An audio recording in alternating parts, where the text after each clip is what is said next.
Good day mga Lods, no? Ngayon ay titignan natin yung ating inakay kahapon kung kumusta na ba. Pupuntahan natin mga ito. Tara, let's. Ito na mga idol, titignan natin yung ating ibon kung kumusta na yung pagkatali natin. Pero bago nyo ito hawakan yung inakay o bago nyo galawin mga idol ay sure nyo muna, make sure na yung kamay nyo ay nababad nyo sa patuka para safety mga idol. Yan. Doon na yung poster. Yan mga idol. Yan na yung ibon natin. Tingnan natin. Ang tali niya. Ayan. So far so good mga idol. Meron lang mga ipot sa kanyang ulo na close ko muna to. Yung mga patuka. Tapos yung crop mga idol, busog na busog. Yung paa okay na okay mga idol. Walang problema, pati yung play. Yan, busog na busog. Yan siya. Every other day mga idol ay monitor ko lang ito.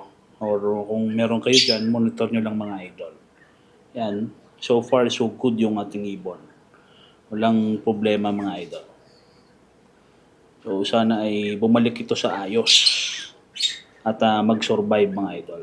Pero ito, magso-survive to. At tignan nyo naman yung crop, punong-puno mga idol. Ibig sabihin ay naka-adjust na yung breeder dito. Yung sabi ko, ipa-settle down nyo muna. Kasi naku-curious yung ibon kung ano yung nasa paa ng inakay. Kaya ngayon, pinakain na. So, okay na siya ulit mga idol. Alright, balik na natin to.